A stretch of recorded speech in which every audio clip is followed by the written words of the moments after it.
Swayam Prabha. Digital India. Educated India.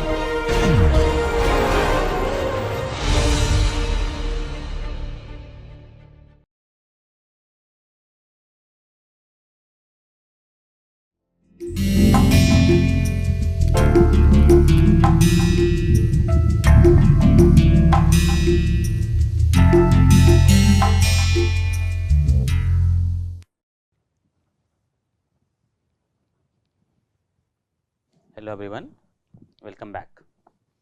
The last class we saw that how the Euler equations in one dimension can be written in the characteristic form, and that makes the equations decoupled.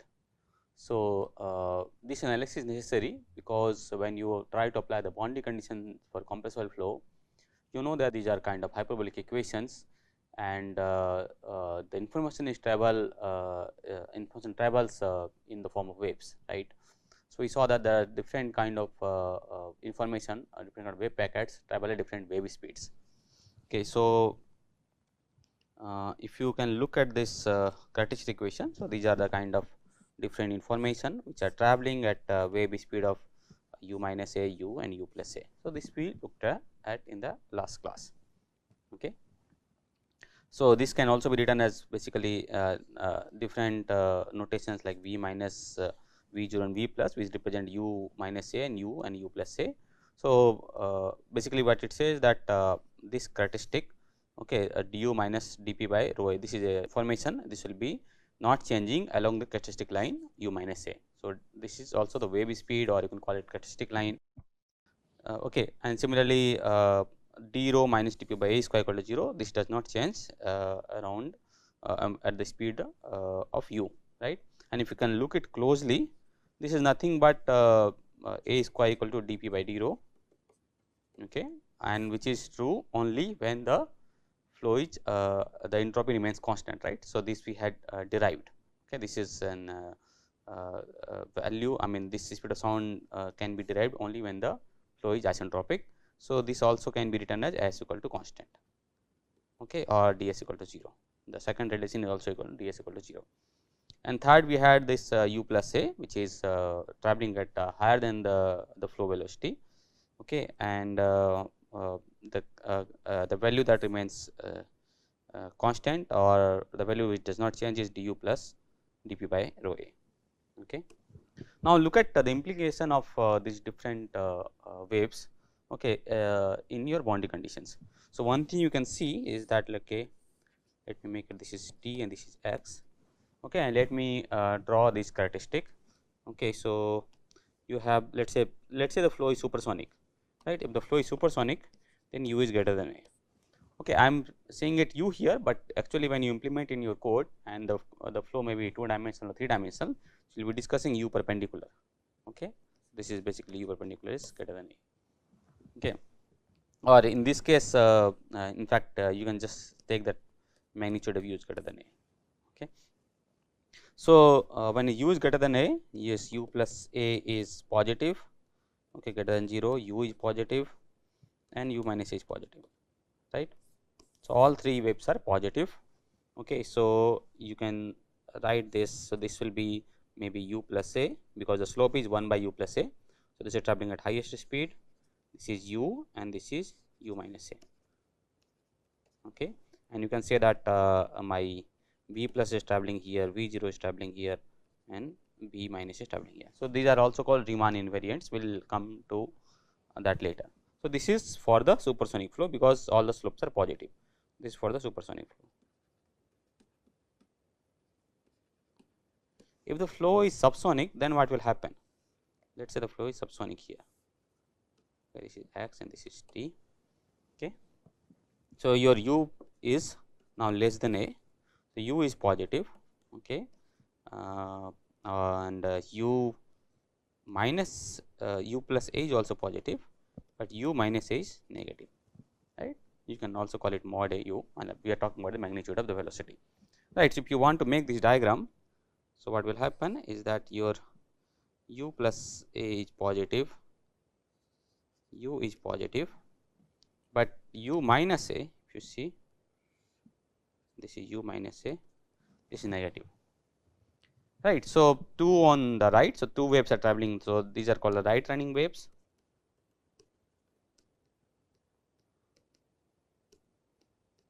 and this one is the left running wave.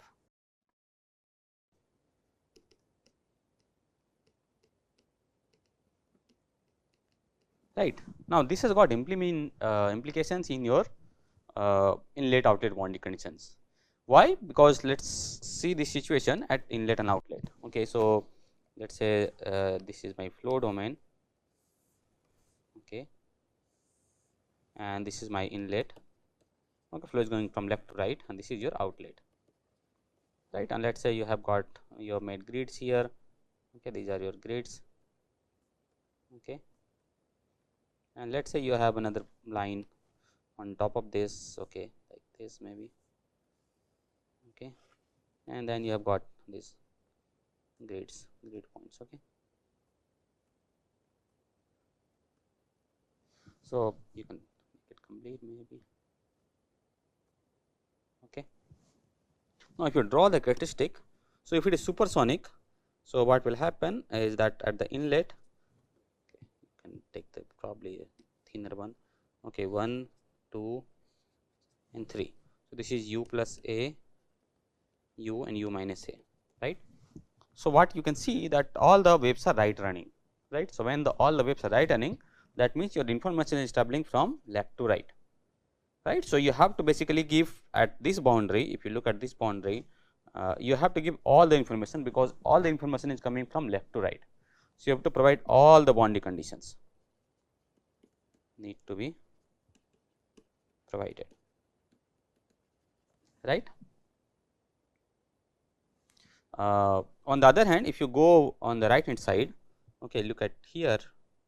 So everything is going out again here also, because all the waves are positive, right? So the u plus a, u and u minus a, right? So you are seeing that all the information is just going out, right? There is nothing going in. So then what you can say, that all boundary condition need to be extrapolated from the interior, right? So here you have to give all the boundary conditions. Let us say if you are giving the free stream condition or whatever conditions you have, the infinity condition for all the quantities u, p and rho, you have to give from the outside, and here you do not have to give anything from outside. So whatever information you have in the interior, let us say this is the first interior point, you just use those interior points, and then you can write your u, p and rho in terms of the interior points. So here everything will be u I, p I and rho I at the boundary, and here everything will be u infinity, p infinity and rho infinity at the boundary. Okay. Now the case becomes tricky when you have a subsonic flow, right? So then let us make the same inlet and outlet. Okay, this is an outlet. Okay, now you draw the same line. Okay, I am not going to draw the grid points now, but just look at the waves here. Okay, this is maybe u plus a, u, and this will go to u minus a, right? So here two are right running and one is left running. So you have two information coming from the infinity condition or the free stream condition or whatever condition you have before the boundary, right? So you have to have two information that needs to be given, because there are two right running waves, and one information has to come from inside to out, right? So this is u minus a. So if you have some information available, let us say somewhere here or somewhere here, that will go out, but just one information, you cannot give more than one information. Okay, typically that information is your pressure from your inside. Similarly, if you look at the outside here, okay, so you have two basically going out and one going in, right? So going in means something coming from outside to inside. So here you have to give this condition for this particular wave, you have to give a condition, and typically what you give is your back pressure, okay, like we saw in the incompressor flow, and all other information needs to be basically extrapolated from the interior, right? So two need to be extrapolated from interior, and one need to be provided. Okay. So, remember we have three quantities u, p and rho. Okay. So, typically you provide the pressure and you extrapolate the velocity and density. Okay. And here basically two need to be provided. Okay. So, typically what you provide is P naught and T naught, okay, and one need to be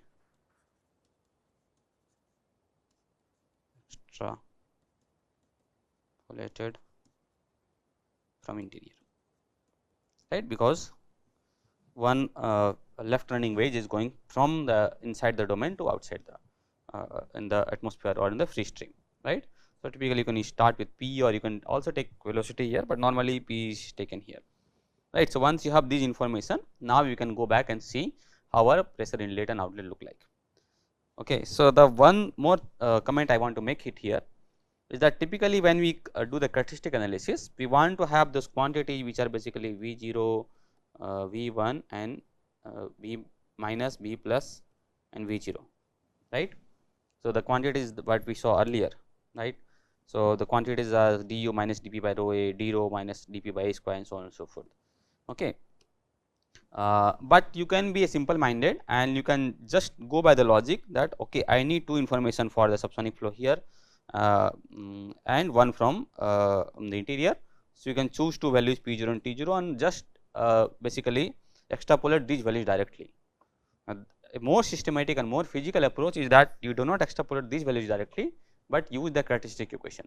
You basically use these values to formulate the characteristic and make sure that those characteristic equations are satisfied along those lines, right. So, both works. So, let us look at the first approach, which is the pressure inlet and outlet as it is implemented in mini software. Okay. So, this is just the details of that for supersonic flow all from outside to interior, subsonic flow most from outside to interior and one information from inside to out, which is pressure related information. So, subsonic outflow, okay, only pressure related information from outside to interior, okay, and supersonic outflow you have basically you do not need any information, any bonding condition at the outlet, everything goes from interior to outside. Okay. So, you do not need any information from outside to interior, no bonding condition necessary. The same thing shown in the chart. Okay. Here what I want to say that I am showing here P naught and T naught or PT and TT, the total pressure and total temperature, but that is not necessary. You can have maybe P naught and density, okay, maybe you can have U and density, but not both P and U. Okay. This is not allowed. Okay. You can have some pressure related information, some density related information, or the velocity and density, or pressure and temperature or velocity and temperature, but not pressure and velocity both, because they are coupled systems. Okay. And if you provide both of them, then you are going to basically over specify the boundary conditions and your code will blow up. Okay. And typically on the outside you give the pressure, okay, the outlet pressure, the back pressure, as we know. Okay. So, how does it work? Now, look, let us look at the pressure inlet. So, in the case of incompressible flow, what we did if you recall, so we had given only the P naught, okay, and then we had taken the pressure from the interior, okay, and then we had this relation P naught equal to P plus half rho u square, and from that we calculated the u, okay, and gave the value of, I mean this was the value assigned at inlet, right, because your code runs on basically u v p rho. So, even if you give the total pressure, you have to convert it to the velocity. So, the P is taken from CFD, this is P CFD, okay, from the interior, and this gets updated, and because of the back pressure also this will keep on getting adjusted, and finally when you the solution converges, you get the right pressure at the inlet.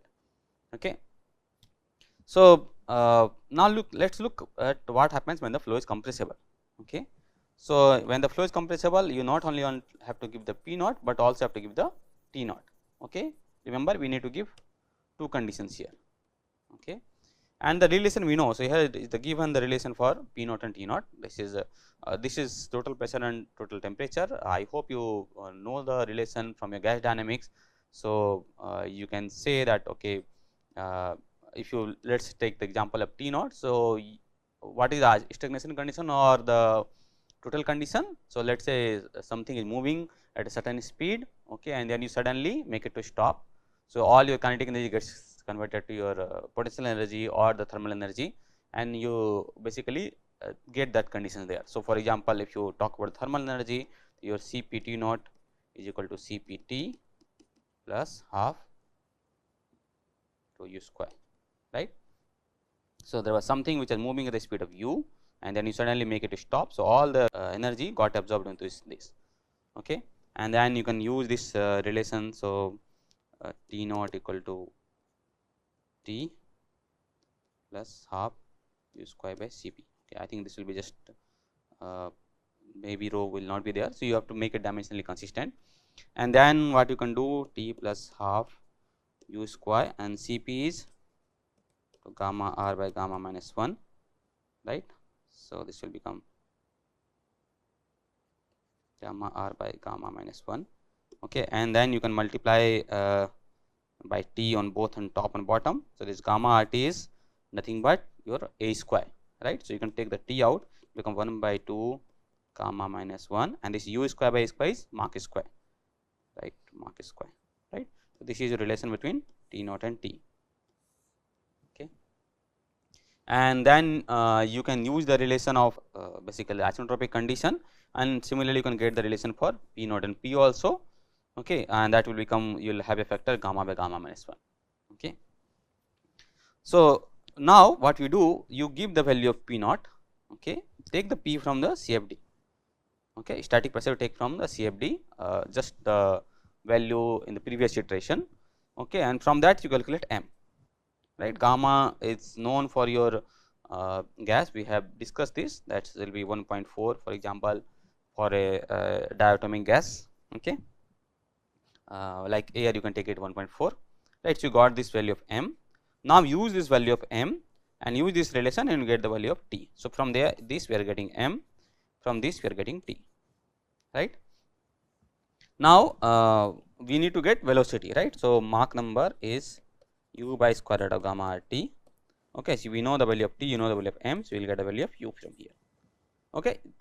Assign that value there, okay, and then you basically calculate, keep on running this simulation, right. So, you got the value of u, P is there from the previous iteration, T you got from this relation, okay. So, all these things you got, and then you just keep on doing this operation, okay, and then your code will run, okay.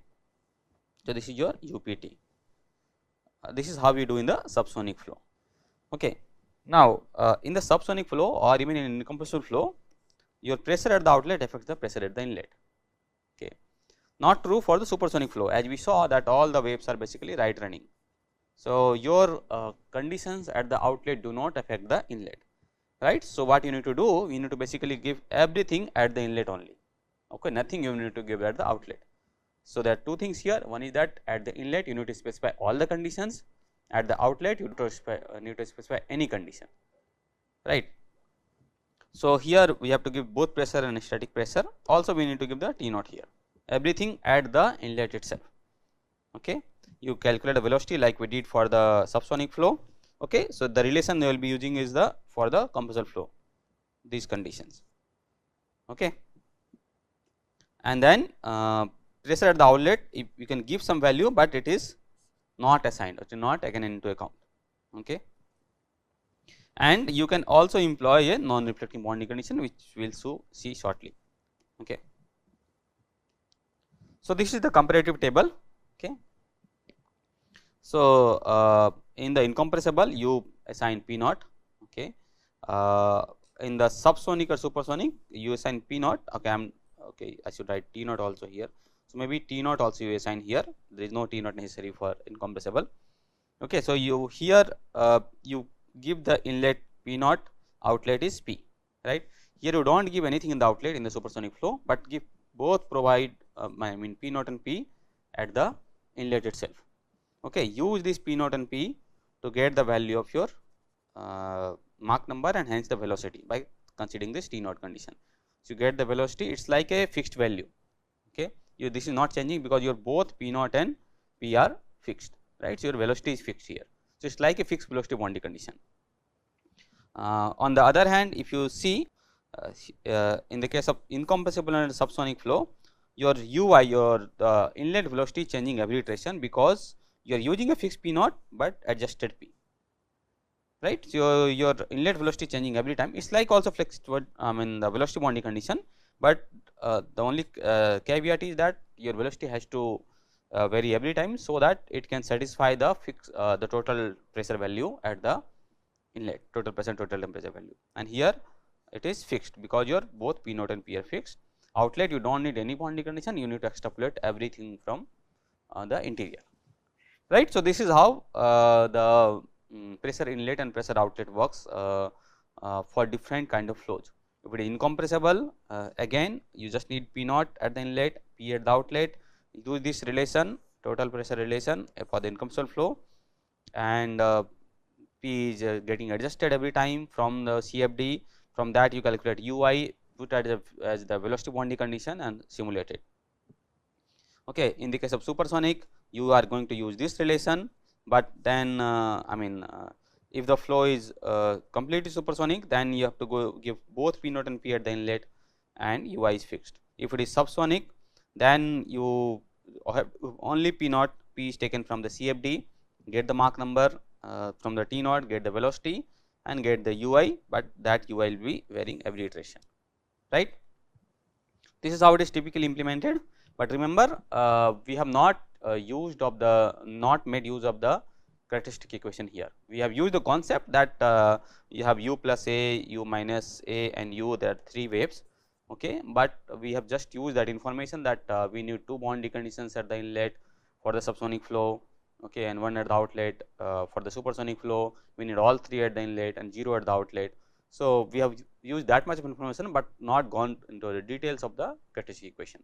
So, we can make use of that also, and that makes it a more physical approach, and they are also called the non-effective boundary conditions, because in this will make sure that the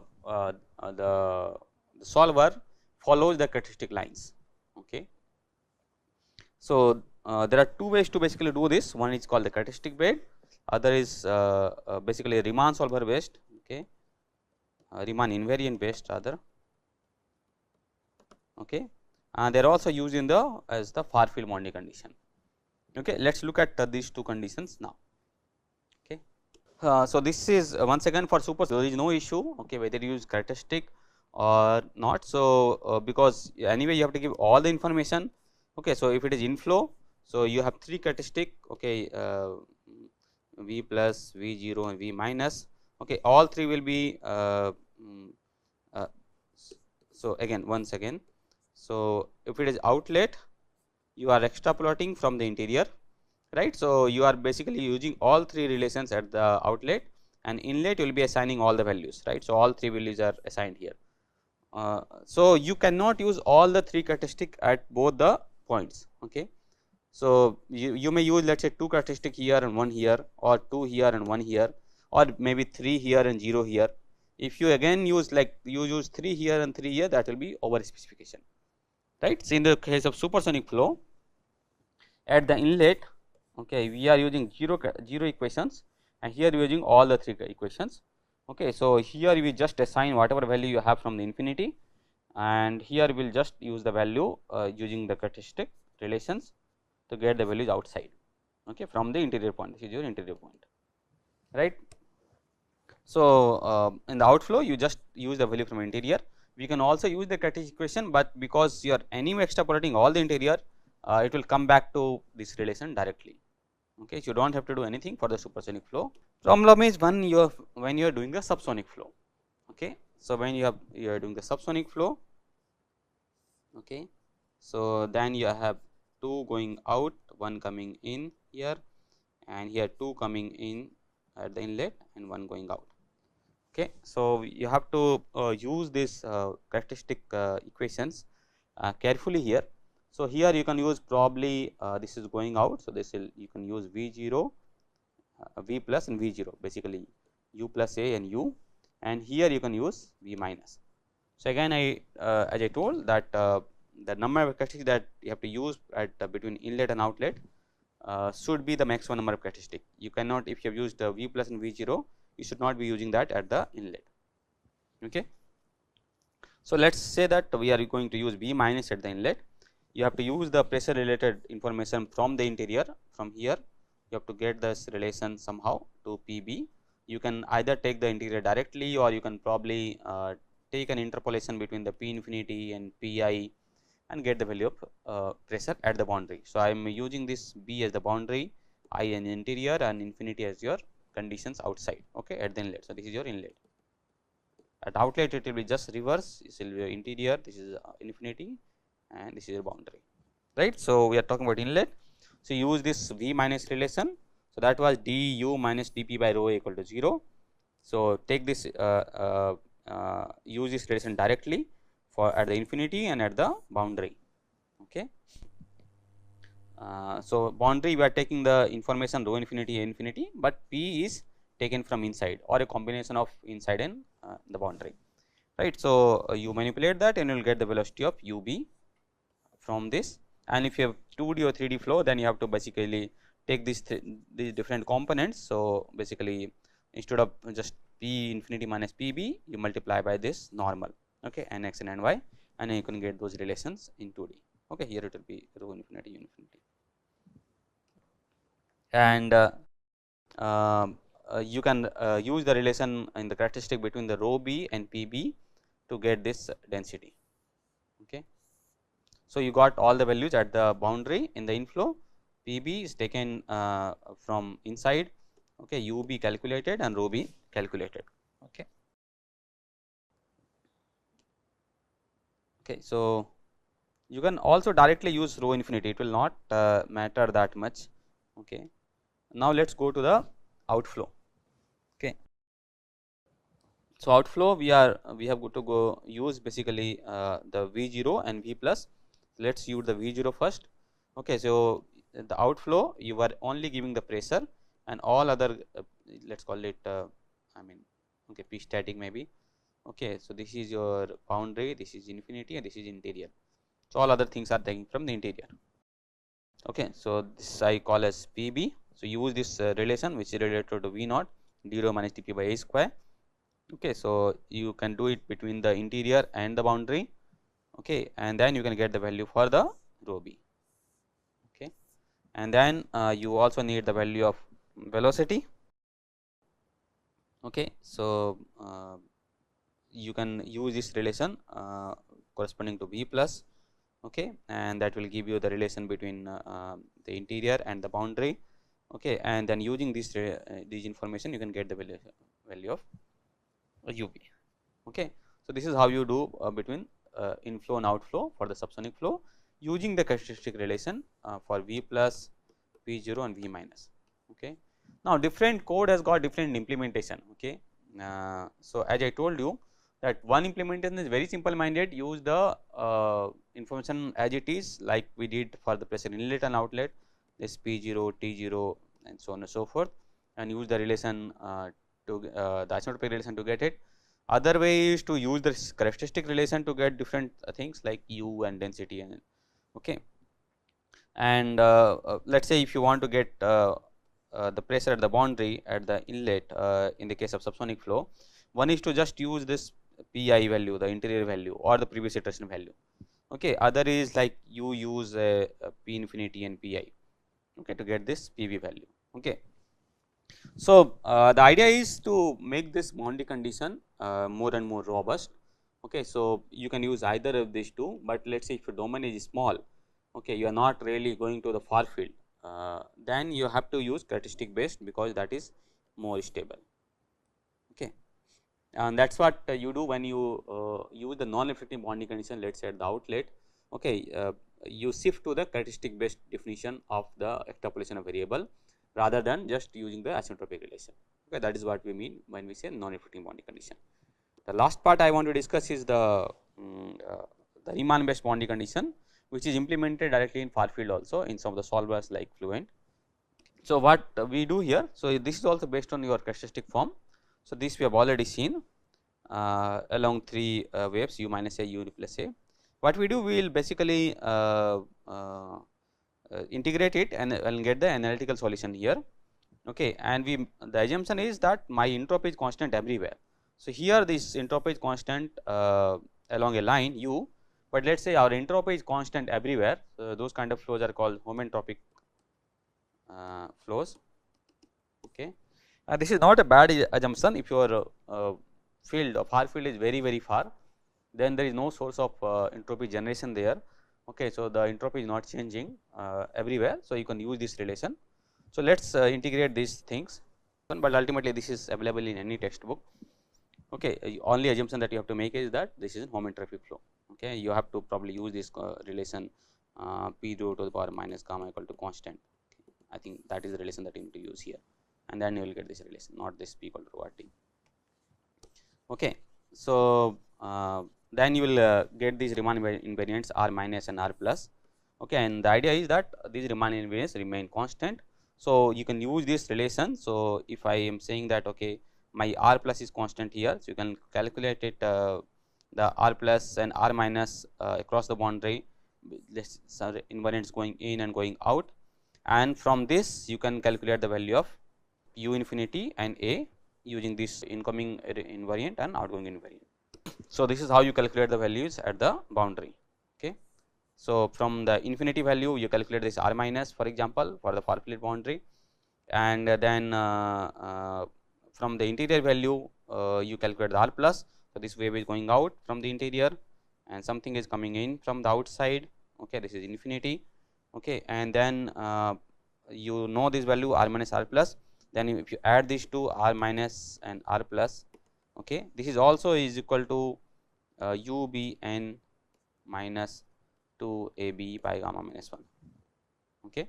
So, you can use this I mean manipulate this will also be the same thing. Okay. You can manipulate this and you can get the value of u b n from here. Okay. You just need to add these two, okay, and you will get the value of this multiply by by minus half, and when you subtract it, okay, you will get the value of speed of sound. Okay. And finally, you need to get the density and the pressure also. Okay. So, if it is outflow, then you extrapolate the entropy from the interior value. If it is inflow, then you extrapolate the entropy from the outside. Okay. And then again you use in those isentropic relations between the density, your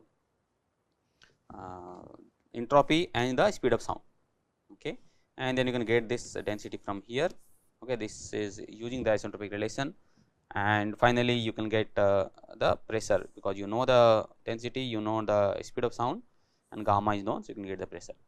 Okay. So, this is another approach where you can use to get those values of rho b, u b and p b at the boundary using the Riemann invariant. Okay. So, this is used, let us say if you want to do a far field simulation. So, let us say this is your aerofoil and this is your far field. Okay. So, you can give the value of whatever you will some value from the inside I, some value from the infinity, and you can use manipulate these values to get the values at the boundary. Okay. The advantage of this boundary condition is that, let us say the far field is not very far.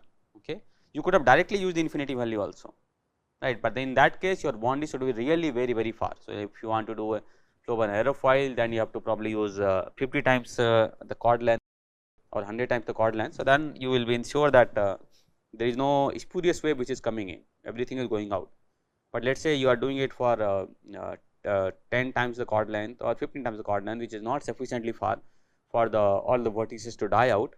In those cases, you have to use this characteristic based far field, so that no waves are getting in, no spurious waves are getting in, and they follow the law of characteristics, basically the rules of characteristic, and then it goes according to the characteristic. Okay. So, that is the advantage of the characteristic based far field. It can be used at the inlet also and outlet also, these Riemann invariants can be used. Okay. Mainly in the customized code, or if you are developing code, you can use this kind of idea to write your boundary condition. Okay. So, now we have covered the boundary conditions. There are many other boundary conditions also in the literature. For example, you may have the the fan boundary condition. Okay, there may be interface. Okay, let us say if you have a two fluids with different density and viscosity, then there will be something called at the interface where the stress will go to 0. So, there will be you have to have a stress free boundary condition. The fan boundary condition, let us say if you have propeller in front of a body and you want to find out what the jump across the propeller or across the fan, then you have to need those kind of fan boundary conditions. Okay, you can have the moving grid also. Let us say if you are trying to simulate a car where the wheels are moving, so then you have to have some boundary condition for the moving grid also. Okay, so there are some other boundary conditions which are necessary in certain kind of flows, but we will not be covering those because that will not be in the scope of this course. But as you start using CFD, and you will see that if you have the proper understanding of the boundary conditions, this I mean implementation of these boundary conditions will not be very difficult. So, this finishes the boundary conditions discussion for the flow which are, you can call it a mean flow or the flow at low Reynolds number. If the flow is turbulent, then you have to discuss about the what are the boundary conditions for the turbulence parameters like the rho prime, u prime, v prime, or maybe the kinetic energy, dissipation rate, and so on and so forth. So, that we will discuss in the next class. Thank you very much.